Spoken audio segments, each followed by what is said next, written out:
안녕하세요. 금요일 프리뉴스데스크 뉴스 프리데스크 진행 2주차 지영훈입니다. 푸대하라고 되게 인사를 하시잖아요. 그런데 금요일이니까 금프하라고 인사를 하겠습니다. 네, 반갑습니다. 윤효정 기자입니다. 이번 주에 우리 윤효정 기자가 뉴스 프리데스크 종횡무진입니다. 진짜 화요일에는 정치 코너에 출연을 했고요.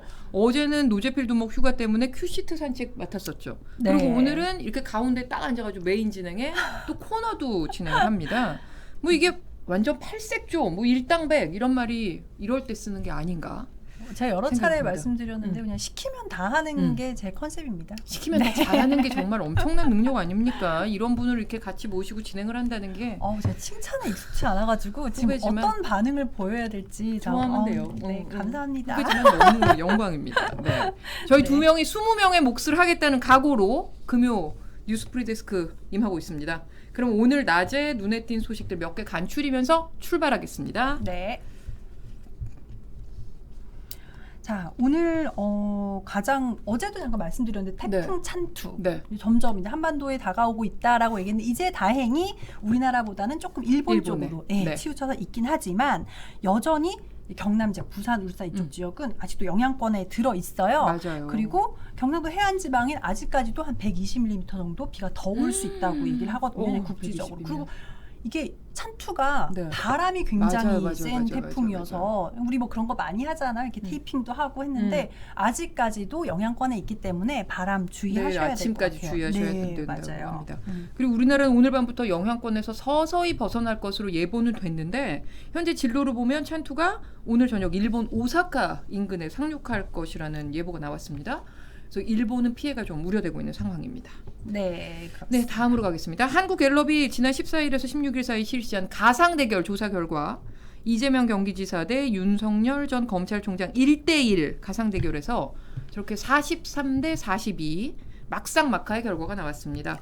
이 지사는 30대와 40대, 윤 전 총장은 50대와 60대 이상에서 우세했고요. 20대 이하 지지율은 두 후보가 비슷했다고 합니다. 네, 요거 잠깐 이어가기 전에 네. 지금 저희가 그 신청곡 소개를 안 해주셨다고. 네, 아 그러게요. 저희가 익숙치 못했네요. 맞아요. 플라이 투 더 문 삼초토끼님께서 네. 신청해주신 곡이었는데요. 네. 네. 감사합니다. 다음 주부터는 잊지 않고 신청곡 꼭 소개해드리겠습니다. 네. 네. 이어서 말씀드릴까요? 네. 정치 얘기하다가 신청곡 얘기하다가 좀 뜨네요. 원래 네. 이런 거죠. 뭐 어때요? 네, 이재명 지사와 홍준표 의원 대결에서 44%대 39%. 이재명 지사가 조금 더 앞섰어요. 네, 네. 이 지사가 3, 4, 50대에서 모두 우세했는데 홍 의원이 20대 이하에서는 또 우세했다고. 네. 20대 이하 유권자들이 무야홍이라는 별명도 또 지어줬잖아요. 그렇죠. 얼마 전에 홍 의원이 MZ세대 겨냥하겠다고 얘기를 하셨는데 앞으로 계속 어떻게 변화할지 한번 지켜보겠습니다. 네. 네. 그리고 오늘부터 자녀 백신으로 2차 접종도 가능하게 됐었잖아요. 어떻게 좀 성공하신 분들 계실지 모르겠어요. 네. 그리고 이제 접종 간격도 좀 조정이 됐죠. 네. 지금 화이자나 모더나가 자동 예약이 되기로는 6주 이후로 되어 있는데요. 지금 자녀 백신을 할 때는 화이자는 3주 후부터 그리고 모더나는 4주 후부터 자녀 백신 접종 잡으실 수 있으니까요. 네. 그럼 오늘 제 주변에는 벌써 2차 접종, 네, 자녀 백신으로 오늘 있더라고요. 맞으신 분 있어요. 네. 저도. 네. 그래서 한번 이제 좀 빠르게 해보시면 될 것 같고 이렇게 되면은 2차 접종까지 완료된 시점이 점점 더 빨라질 것 같기도 해요. 네, 위드 코로나 시점도 빨라질 수 있을 것 같아요. 네. 네, 일을 했는데 제때 돈을 못 받은 근로자가 올해만 15만 명이나 된다고 합니다. 한 사람당 평균 554만 원을 못 받았다고 하고요. 이게 근데 임금 체불이 어제 오늘만의 일이 아니어서 최근 5년을 딱 종합해봤더니 무려 7조 7천억 원의 임금이 제때 지불이 안 됐다고 합니다. 엄청나네요. 이게 고용노동부에 신고된 금액만 이거니까 실제 그렇죠. 체불 금액은 훨씬 더 많을 것 같아요. 네. 사실은 이런 경우에 신고를 못하는 경우가 더 많을 것 같아요. 맞아요. 그렇죠. 네. 그리고 어디에 신고해야 되는지도 잘 모르고 대부분 이런 경우에 또 약자 아닐까요? 그렇죠. 그럼 더 보호받지 못하고 그렇죠. 신청 힘들 것 같다는 생각이 들어요. 네. 그렇습니다. 그 크리시스 9064님 중소기업 다녀도 월급 밀려 보낸 적은 없는데 심각하구만. 요즘 자영업자들이 이제 힘들다고 하니까 좀 이게 본의 아니게 급여를 지급 못하는 경우도 생기지 않을까 그런 생각이 좀 그럴 수도 있을 것 같아요. 네, 맞아요. 그렇습니다. 다음 소식 한번 볼까요? 네. 오늘 윤석열 전 검찰총장이 이제 출마 선언한 이후로 처음으로 박정희 전 대통령 생가를 찾아갔어요. 네. 그런데 거기 갔더니 현장에 와 있던 박근혜 전 대통령의 지지자들이 탄핵의 원흉이 왔다고. 여기가 어디라고 오느냐. 그렇죠. 아주 그냥 접근도 못하게 몸으로 막고 그런 일이 있었거든요. 저희가 오전에 그 현장 상황 생중계하고 동영상 업로드했는데 조회수가 거의 100만에 육박하고 있습니다. 댓글도 15,000개 가까이 달렸습니다. 자, 오늘 눈에 들어온 뉴스들 살펴봤고요. 이제 윤효정 기자가 심혈을 기울여 만든 다음 코너로 가겠습니다.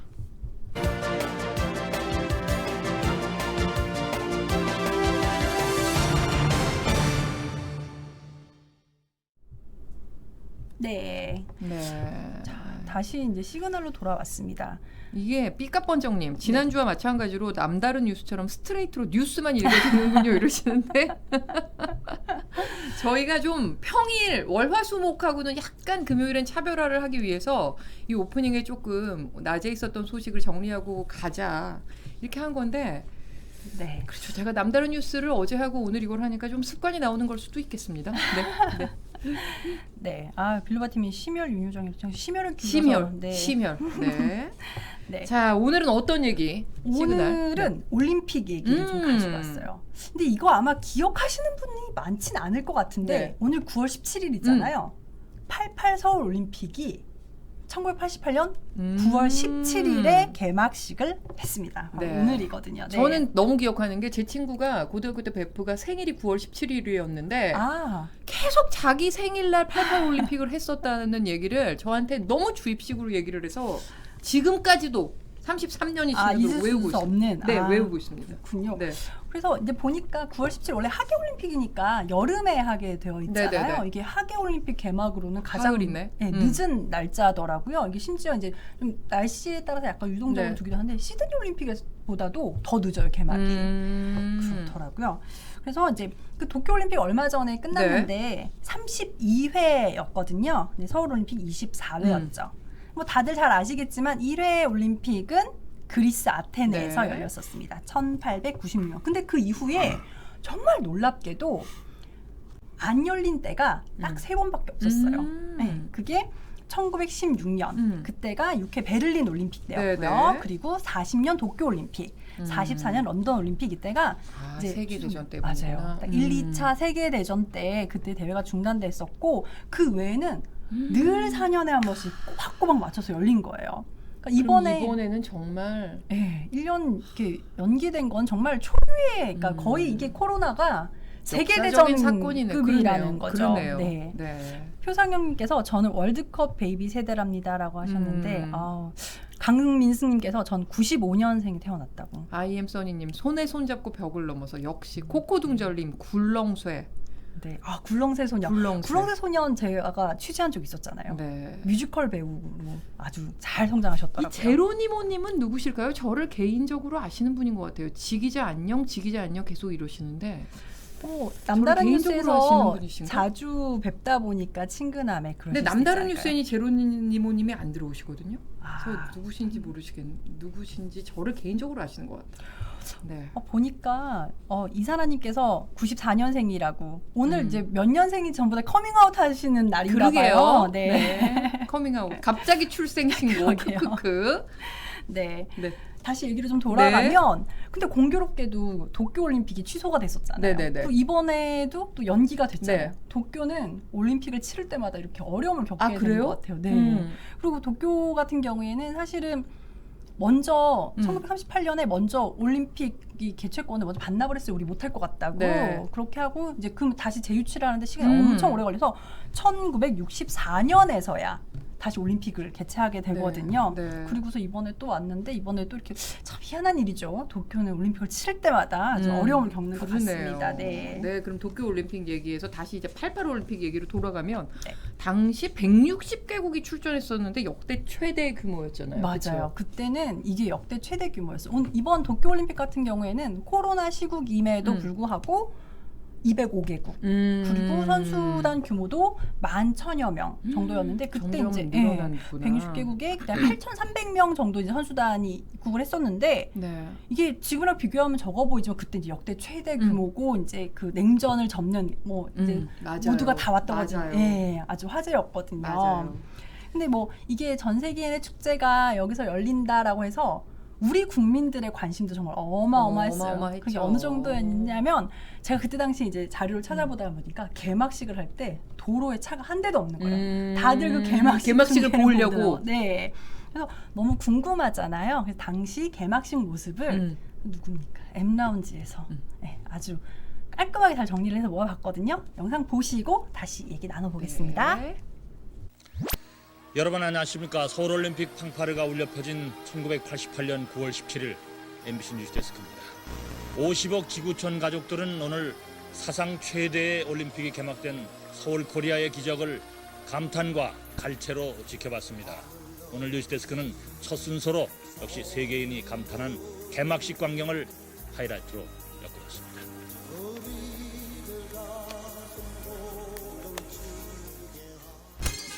오늘 개막식은 오전 11시 정각 88명의 나팔수가 올림픽 빵빠레를 울리면서 화려하게 막을 올렸고 1,100여 명의 무용수들이 어서오세요라는 글자와 올림픽 마크 서울올림픽 엠블럼을 연속적으로 펼쳐 보이면서 서서히 분위기가 고조되기 시작했습니다. 이어진 각국 선수단의 입장에서 관중들은 소련을 비롯한 미수교 국가들의 입장대에도 뜨거운 박수를 보내 동서 화합의 장으로서의 서울 올림픽의 의미를 새삼 실감케 했습니다. 서울은 세계로, 세계는 서울로. 이어 베를린 올림픽의 영웅 손기정 씨가 남문으로부터 성화를 들고 뛰어들어와 관중들의 열렬한 환영을 받았는데 성월에 점화되는 직전 그와 함께 하늘에는 오색 찬란한 연막을 터뜨리면서 축하 비행이 진행되고 있습니다. 나는 올림픽 대회에 관한 규칙을 존중하고 이를 준수하면서 스포츠 명의 인간 새들이 4,000피트 상공에서 메인 스타디움 안으로 40년 전 이념의 싸움으로 세계의 젊은이들이 피를 흘리며 숭정한 이 땅에서 전 세계는 오늘 아름다운 날, 축복받은 날을 노래하며 감동의 한자리를 마련했습니다. 이제 마지막 한마당이 펼쳐지면서 세계는 마침내 둥근 지구처럼 하나가 됐습니다. 세계는 마침내 둥근 지구처럼 하나가 됐습니다. 네, 그때 세계는 하나 뭐 이런 게 슬로건이어가지고 되게 지금 보셔서 어떠실지 모르겠지만 뭐 그 베를린 올림픽, 마라톤 올림픽, 네. 네, 그 금메달리스트 송기정 선수, 임춘혜 선수 그리고 허재 선수 너무 얼굴이 훈남이죠. 나왔는데 어떻게 보셨는지 모르겠어요. 저는 요즘 그 허재 선수가 거의 예능에서 네. 어마어마하게 활약을 하고 계시잖아요. 근데 그때 얼굴이랑 지금 저 때가 제가 보니까 한 24살 정도 저는 때 저 농구 대잔치 때 잠실 그럼요. 학생체육관에 농구 보러 갔었는데 그 농구 대잔치 때는 뭐 허재 선수는 거의 뭐 신이었죠. 신이었죠. 정말 신이었죠. 한국의 정말. 마이클 네. 조던이었잖아요. 그러니까 근데 정말 이게 젊다는 표현으로도 부족할 정도로 막 애띤 그런 모습이 저 되게 반갑더라고요. 33년 전이잖아요. 세월이 진짜 많이 흘렀는데 그렇습니다. 뭐 10년이면 강산도 변한다는데 올림픽이라고 예외는 아니겠죠. 그러니까 올림픽에도 참 많은 변화가 있었죠. 맞아요. 네. 지금 뭐 이 개막식 자체도 사실은 굉장히 많이 바뀌었어요. 네네 맞아요. 네, 보면은 지금 보면 마스 게임도 좀 올드해 보일 수도 있고 하지만 그때는 저게 굉장히 또 화제거리였잖아요. 줄을 맞춰야죠. 네. 김흥성님께서 두 기자님은 88 올림픽 세대신가요? 했는데 기억나시나요? 저는 그때 초등학교 저학년 뭐 1학년, 네. 2학년 때여가지고 저는 중학생이었습니다. 제가 이거 호돌이 앞에서 이렇게 사진 찍었던 기억은 나요. 그리고 이제 성화가 갈 때 제가 되게 인상적이었던 게 성화가 간다고 하니까 다들 길거리에 나서 네. 구경을 하는데 네. 그때 당시에 한복을 입고 이렇게 많은 분들이 이제 차려입는 게 본인이 이제 나갔다는 건 아닌 거지? 아닙니다. 한복을 입고 이렇게 많은 이제 어머님들께서 나오셔가지고 맞아. 박수를 치고 했던 기억이 나고, 그러니까 1988년만 해도 잘 차려입는 옷으로 한복 생각을 많이 하셨었나 봐요. 네. 네. 그리고 종목에도 참 변화가 많이 있었던 거죠. 맞아요. 네. 종목 변화가 정말 많은데 올해만 해도 보면은 뭐 서핑도 있었고요. 뭐 스케이트보딩 이런 게 전부 정식 종목이었잖아요. 네. 그리고 제가 정말 재밌게 본 게 우리 어렸을 때 방방이라고 해서 트램펄린. 네. 그거 아시는지 모르겠어요. 2000년 네. 시드니 올림픽부터 이 트램펄린도 정식 종목이에요. 맞아요. 올해도 네. 그랬어요. 이게 그래서 네. 국제 체조 연맹의 엄격한 심의를 거쳐서 네. 이게 정식 종목인데 우리나라에서 아직 참여한 선수가 없어가지고 그렇긴 한데 근데 이렇게 막 그냥 뛰는 건 아니고 보니까 돌고 막 그러던데요. 네, 이게 반동으로 8m까지 뛰어오른대요.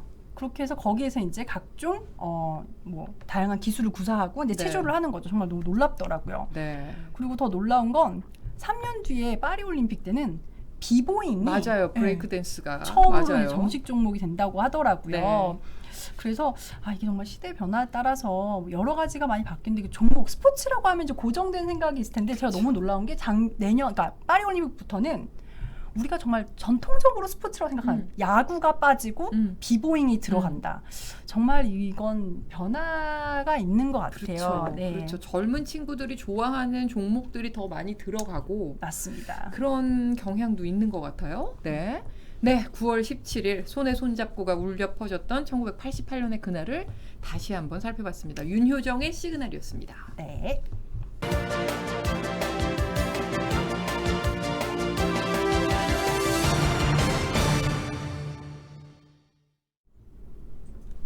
여기 네. 댓글들 올려주신 거 보니까 벨라님 여름 내내 연습하고 방학도 없었대요. 올림픽 때문에. 직접 참가를 네. 하셨나 제가 봐요. 이 피켓 걸 했던 피켓 걸이라고 말씀드려도 됐나? 이 피켓 들고 입장하는 그거에 선발도 했던 어떤 언니를 하나 선발 아는데 되셨다는 줄 알았어요. 아니 네. 그 모든 사람 분들이 다 선발이 된 다음에 합숙 훈련을 하면서 등수를 매긴대요.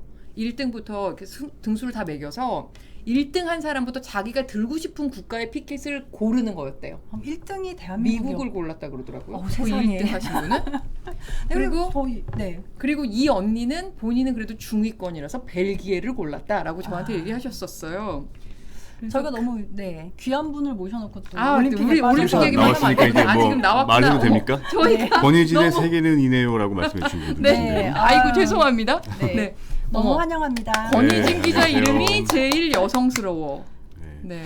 제가 그런가요? 이름 때문에 에피소드가 좀 있는데 본인들이 혼자서 이제 여자인 줄 알고 상상을 했다가 저한테 화를 내는 경우가 있어요. 저는 아무 잘못도 안 했는데 본인들이 상상해 문자로 보내고 뭐 이럴 때 저한테 화를 내는 경우가 많아요. 네. 저도 들었던 게 저희가 보니까 오늘 본의 아니게 출생연도 커밍아웃을 했는데 보니까 저희가 이제 누나 형 정도 되는 것 같아요. 근데 이때만 해도 이제 지금은 보니까 이미 여기자가 이게 둘이나 있지만 여기자가 좀 드물 맞아요. 때라서 권희진이라고 하니까 여기자가 들어온 줄 알고 굉장히 환영받았었던. 그렇죠. 남자 선배들이 굉장히 기대를 했다가 괜히 화를 내고 그런 경우가 많았죠.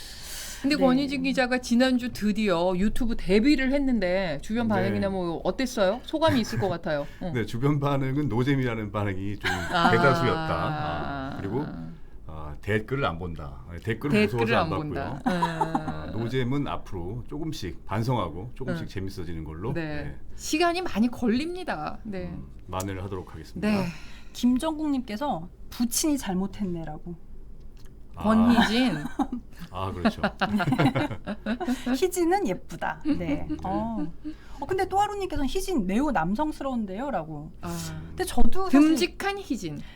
근데 이게 고맙습니다. 뭐랄까 희진 하면은 여성스러운데 권희진이라고 하면 힘 있어 보이잖아요. 힘 있어 보여요. 그쵸? 맞아요. 진짜로. 네. 어쨌든 이제 다 본론으로 가겠습니다. 권희진의 세계는 시작하겠습니다. 이번 주에는 어떤 소식입니까? 이번 주에 미사일 얘기 갖고 왔는데요. 이번 주에는 우리나라에서도 미사일 대대적인 미사일 공개 행사가 있었고요. 그렇죠. 그날 또 2시간 전에 북한이 또 미사일을 발사하고 그래서 남북 양측이 어떤 미사일 경쟁하는 것 같은 그런 모습들이 좀 있었잖아요. 네. 그래서 오늘 미사일 얘기를 가져왔는데 네. 그제죠. 15일 날 문재인 대통령이 참관하는 가운데 미사일 실험이 있었죠. 근데 이제 좀 눈에 띄는 게 SLBM이라는 거 여러분 혹시 아실지 모르겠는데 영어로는 잠수함에서 발사하는 미사일 뭐 이런 거죠. 서브마린 론치드 볼리스틱 미사일 뭐 이런 거죠. 네. 탄도미사일을 이제 발사하는 건데 이 탄도미사일이라는 거는 이렇게 이렇게 곡선을 그리는 미사일이죠. 이걸 어쨌든 잠수함에서 발사한다는 건데 북한은 바지선 위에서 뭐 실험하는 걸 성공했다 뭐 이런 얘기가 있어요. 그래서 북한을 빼면은 미국과 러시아, 중국, 영국, 프랑스, 인도에 이어서 우리나라가 7번째다. 굉장한 기술적인 대단한 성과다. 뭐 이런 얘기들 하죠. 댓글 읽어드리면 또 하루님 기자님이니까 노잼이어도 상관없어요. 이런 또 응원의 메시지를 보내주셨습니다. 정보가 중요한 거죠. 네. 기자님인데 유잼이면은 또 얼마나 좋을까요? 그러면은 더 할 나위 없죠. 재미도 있습니다. 그런데 이 SLBM이 우리말로 하면은 지금 뭐 권희진 기자가 얘기한 것처럼 잠수함 발사 탄도미사일 이게 전세를 뭐 한 방에 확 뒤집을 수 있는 뭐 게임 체인저다. 이렇게 불릴 정도로 굉장히 위력적인 무기라면서요. 그렇죠. 바닷속에 어딘지를 모르게 깊은 바닷속을 돌아다니다가 바다에서 우리 예전에 만화 영화 본 것처럼 미사일이 나온다고 생각해 보시면 굉장히 무섭잖아요. 여튼 그러면 이게 뭐 좀 어떤 건지 간략하게 우리 리포트를 좀 간단하게 보시고요. 또 얘기를 해볼까요? 네. 바닷속을 은밀하게 누비는 잠수함에서 발사된 미사일이 물 위로 솟구쳐 오르더니 화염을 내뿜으며 날아갑니다. 50년 전 세계 최초로 미국이 개발한 SLBM 폴라리스입니다.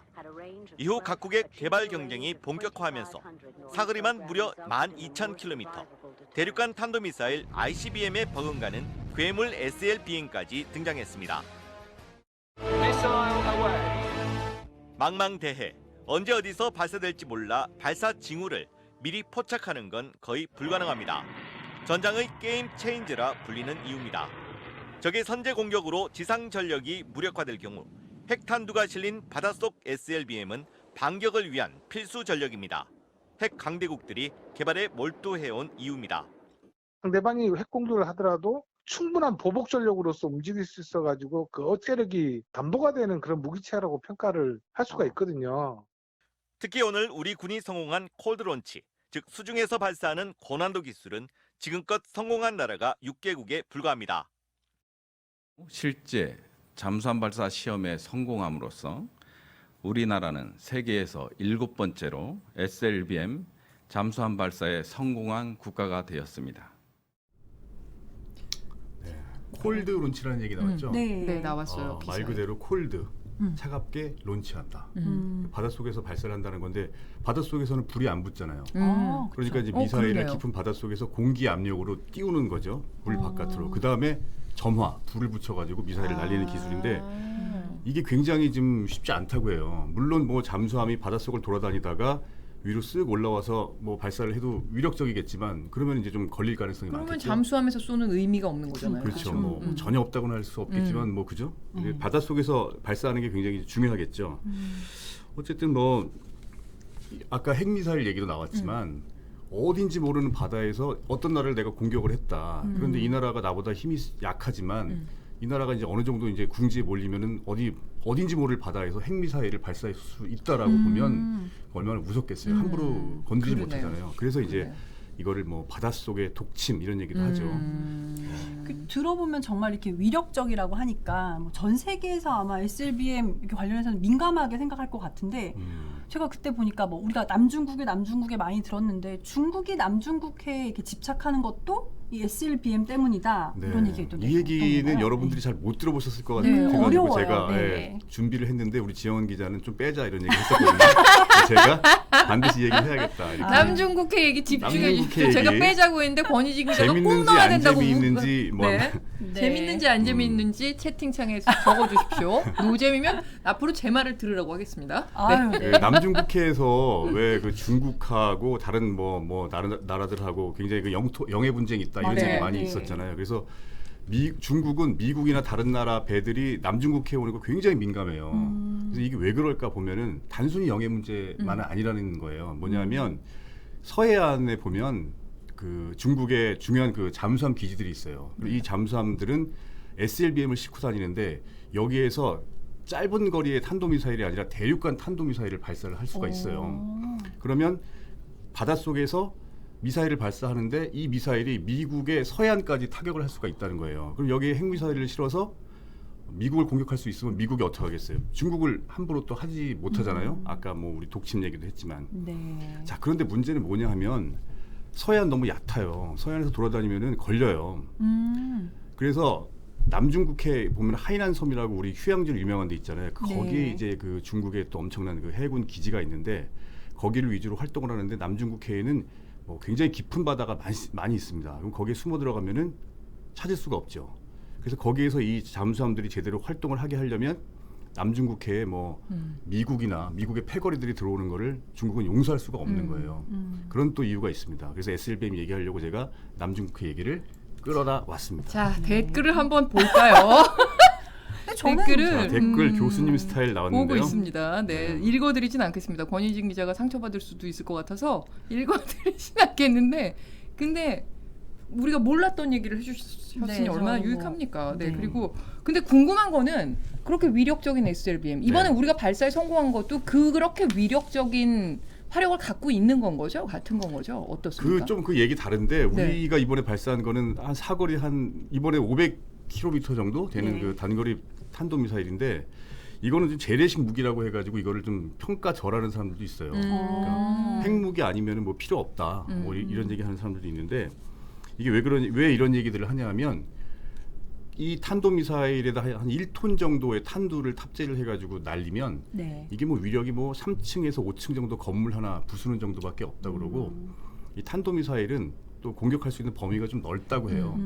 그래서 이제 사실은 정확하게 정밀한 타격을 하려면은 또 순항미사일이라는 거를 또 탑재해야 된다고 얘기도 하는데 여튼간 그래서 뭐 안 꼽는 찐빵이다 이런 얘기해요. 근데 우리가 뭐 찐빵 먹으려면 안고는 나중에 반죽 만들어 놓으면 나중에 안고 만들면은 또 찐빵을 만들 수 있으니까 의미가 있다라고 얘기하는 사람들도 있고 뭐 얘기는 좀 엇갈리는데 아직까지는 이제 재래식 무기를 활용한 SLBM이라고 보면 되죠. 네.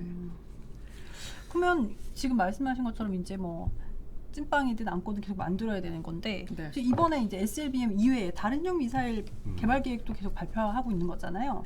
네, 이번에 굉장히 좀 이례적으로 다른 미사일들도 발표를 많이 했어요.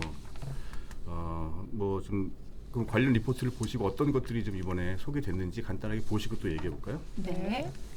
전투기에서 발사된 미사일이 날개를 펼친 뒤 목표물을 향해 날아가 꽂힙니다.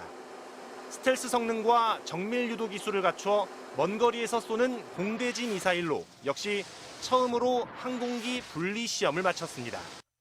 탄도 중량을 2톤 이상으로 늘려 최대한 넓은 면적에 피해를 입힐 수 있는 고위력 탄도 미사일과 초음속으로 날아 지하 갱도 같은 은밀한 표적을 빠르게 공략하는 순항 미사일도 자체 개발에 성공했습니다. 여기 유잼이라는 댓글도 많이 올라오고 있어요. 유잼이다. 찐빵 말고 식빵이나 크림빵 안 되냐고 됩니다. 왜 안 되겠어요? 네. 크림이 됩니다. 그리고 진지하게 안고 찐빵 얘기를 하고 계심. 근데 안고는 일본말이라는 또 지적도 나왔습니다. 단팥으로 네. 정정하겠습니다. 죄송합니다. 네. 찐빵 소. 네. 자, MBC 뉴스 공식 계정 한번 외쳐봅니다. 우유빛깔 권희진. 이거 누가 올렸는지 우리는 다 예상할 수 있습니다. 제피라 고맙습니다. 네. 근데 우리가 저 실험을 한 날 북한도 미사일을 쐈잖아요. 맞아요. 그렇죠. 북한도 미사일을 쐈는데 그 그림이 어저께 저녁에 들어왔어요. 조선중앙 방송에서 그림이 들어왔는데 그 보시면 우리가 화면을 아마 준비했을 텐데 나오죠. 자, 저 열차 한 칸에서 한 양에서 저 만화에서 보는 것처럼 저렇게 쭉 올라가죠. 네. 미사일이 쭉 올라가고요. 저걸 이제 발사를 합니다. 네. 신기하죠. 저 잘 못 보던 장면인데 그 동안에는 북한이 이제 이동 발사식 차량이라고 그래갖고 커다란 트럭 같은 데에다가 싣고 다니면서 저 미사일을 발사했어요. 탄도 미사일을. 근데 이번에는 이제 열차에서 저렇게 발사를 했는데 북한은 아시다시피 이제 산악지대잖아요. 네. 그래서 이제 철도가 또 전국에 또 깔려 있다고 해요. 그래서 저렇게 싣고 다니면서 발사를 하면 여러 곳에서 뭐 차로도 발사하고 뭐 열차로도 발사하고 다양하게 이제 발사를 하겠다 이런 거를 이제 과시를 한다고 하는데 근데 저게 또 저게 그럼 보기에는 또 그럴싸한데 저게 진짜 효과 있냐라고 얘기하는 전문가들도 있어요. 뭐냐면 철길은 어딘지 알잖아요. 그러니까요. 철길 파괴하면 저 열차 어디로 다녀요? 이동할 수가 없으니까. 끌고 다닐 수도 없고. 그렇죠. 그럴 수도 있겠네요. 그래서 저게 좀 약간 보여주기식 아니냐라고 뭐 평가절하는 사람도 있는데 어쨌든 뭐 여기저기서 쏠 수 있다는 뭐 다양한 공격력을 뭐 확보했다라는 거를 자랑하는 거다. 뭐 이렇게 얘기들도 하기도 하죠. 근데 뭐 이걸 공격력이 얼마나 되는지를 차치하고서라도 지금 뭐 한국과 북한이 어떻게 보면 미사일 경쟁을 벌이는 것처럼 외부에서 볼 때는 좀 보일 수도 있을 것 같아요. 이렇게 한반도 뭐 긴장이 고조되는 거 아니냐 이렇게 이런 분석 나오지 않을까 걱정되는데요. 그래서 조금 뭐 그런 얘기를 좀 해보자면은 그 미사일 발사 그제 미사일 발사를 하던 날이 바로 중국의 왕이 외교부장이 우리나라에 와가지고 외교장관하고 회담할 때였어요. 그러면 중국 입장에서는 뭔가 한반도 문제 좋은 얘기 하려고 한국에 왔는데 북한이 미사일을 발사한다? 그럼 중국 입장에서는 좀 면이 안 서잖아요. 자, 그런데 북한이 왜 그랬을까 보면은 이게 그렇게 심각하게 중국을 자극할 정도는 아니다라는 거죠. 탄도미사일이라는 거는 물론 이제 북한이 발사하면은 이거는 안 돼요. 유엔 안보리 제재 그 위반입니다. 네. 자, 그래서 이게 안보리 위반이지만 북한의 탄도미사일, 단거리 탄도미사일, 대륙간 탄도미사일은 또 얘기가 다르잖아요. 단거리 탄도미사일 몇백 킬로짜리 발사에 대해서는 그동안 유엔에서 크게 제재를 한 적이 없어요. 그러니까 이 정도면은 북한 입장에서는 자, 우리 문제에 좀 신경 좀 써라. 이런 얘기를 하면서 중국을 압박할 수는 있지만 그렇다고 해서 중국을 또 굉장히 자극을 해서 뭐 그 정도는 아니라고 나름대로 이제 선을 지켰다. 그리고 한반도 문제는 우리가 주도한다. 뭐 이런 거를 강조하려고 했다라는 그런 분석들도 있습니다. 그래서 이제 북한은 어쨌든 이렇게 북한이 그러면 왜 이렇게 미사일을 발사하는 거지? 왜냐하면 지금 계속 그 한미일 만나서 북한에 대한 인도적 지원 뭐 이런 얘기하고 있었잖아요. 북한이 이렇게 발사를 하는 이유는 북한이 진짜 원하는 건 제재 완화예요. 먹고 살기 힘들고 죽겠는데 계속 제재 완화 얘기는 안 하고 인도적 지원한다. 네. 인도적 지원하면은 인도적 지원의 내용을 또 모니터를 해야 되고 여튼 가장 중요한 얘기를 좀 해줬으면 하는데 이 얘기를 안 하니까 거기에 대해서 좀 얘기를 해달라고 계속 좀 시위를 한다 이렇게 볼 수가 있을 거예요. 네, 권희진 기자 잘 들었습니다. 다음 주는 추석 연휴 기간이라 이 금요일 프리데스크도 결방이니까 네. 다음 주는 좀 푹 쉬시고 네. 그 다음 주에 네, 더 유익하고 심도 있는 내용으로 기대하겠습니다. 다음 주는 좀 참으시고요. 그 다음 주에 뵙도록 하겠습니다. 지금 또 우리 공식 계정 MBC 뉴스님 한번 외쳐봅니다. 아까 우유빛깔 권희진 했잖아요. 그래서 반응이 안 좋았어요. 그랬더니 한번 외쳐봅니다. 다시 올리셨는데 구리빛깔 권희진이를 올렸는데 네, 와츠와님께서 초코우유빛깔 가능한데요? 이거는 이 색깔은 MBC 분장실의 파우더 색깔이 제 피부 색깔이 아닙니다. 저는 잘못이 없어요. 네, 지금까지 여기 너무 알찬 이야기 잘 들었습니다. 권희진의 세계는이었습니다.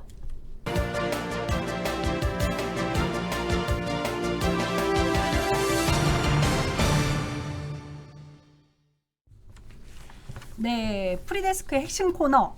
동료 안 계시지만 안 할 수 없죠. 네. 퀴즈 산책 오늘은 지영은 기자께서 계속 이어가겠습니다. 예, 앞으로 이제 한 3분 40초 후에 뉴스데스크가 들어가는데 큐시트 잠깐 살펴보겠습니다. 오늘부터 뉴스데스크 추석 연휴 체제로 들어가서요.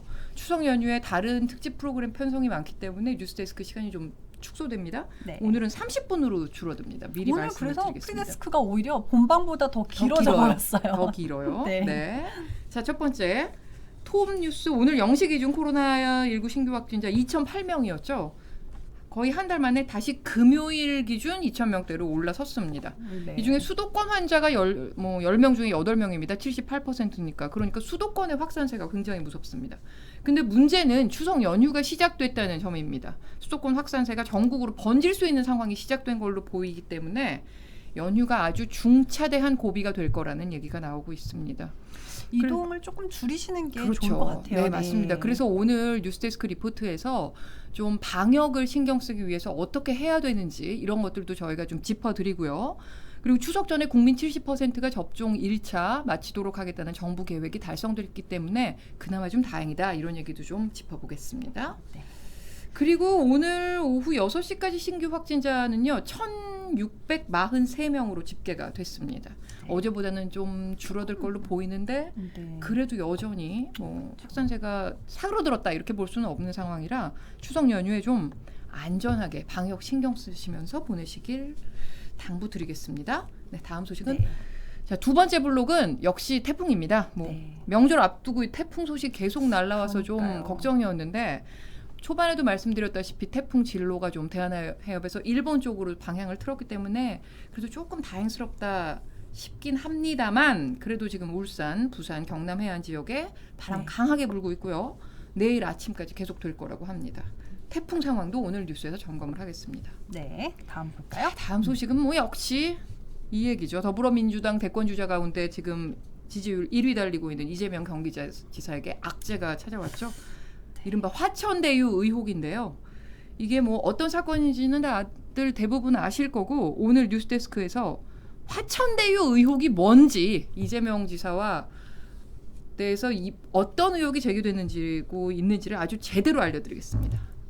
네. 그리고 국민의힘 소식도 빠뜨리지 않겠습니다. 여권이 화천대유로 시끄럽다면 국민의힘은 조국수 홍 공방이 아주 치열합니다. 어제 TV토론에서 홍준표 후보가 조국 전 법무장관에 대한 검찰 수사가 과잉 수사였다. 전 가족을 도륙하는 수사는 없었다. 이렇게 말하는 바람에 후폭풍이 아주 지금 엄청나게 일고 있습니다. 네. 근데 그래서 하태경 의원, 유승민 전 의원, 원희룡 전 지사 다들 비난의 말을 쏟아냈지만 공격을 많이 받았어요. 네, 엄청나게 받았죠. 근데 홍 의원은 오늘 같은 취지의 말을 또 했습니다. 그러게요. 제가 아까 사실 낮에 분장실에서 홍준표 의원이 제 옆자리에서 분장을 물어보고 싶었어요. 진짜 그렇게 생각하느냐? 이게 옹호하는 발언이었냐 아니면 다른 의미가 있었냐 여쭙고 싶었는데 못 여쭙고 헤어졌네요. 근데 그 분장을 받으시고 뉴스 외전에 가셔서 본인이 검사일 때는 형이랑 동생이 잘못하면 형만 구속했다 이런 얘기를 또 가족을 다 하진 하셨더라고요. 않았다 이렇게 얘기하셨죠. 네, 앞서 말씀드린 것처럼 추석 연휴 기간 저희도 같이 쉬겠습니다. 빨간 날 쉬는 프리데스크 한주 쉬고 그리고 저희 이제 마지막 기술 점검 좀 할 게 남아서요. 목요일, 금요일까지 쉬고요. 그리고 다다음 주 월요일 다시 여러분 좋아하시는 성지연 기자 그리고 두목님 김민아 아나운서 함께 찾아뵙도록 하겠습니다. 네, 저희는 다다음 주 금요일에 다시 들어오겠습니다. 자, 곧 뉴스데스크를 시작합니다. 네. 편안한 연휴 보내시기 바랍니다. 네, 어디 가지 마시고 본방사수하십시오. 2주 후에 뵙겠습니다. 감사합니다.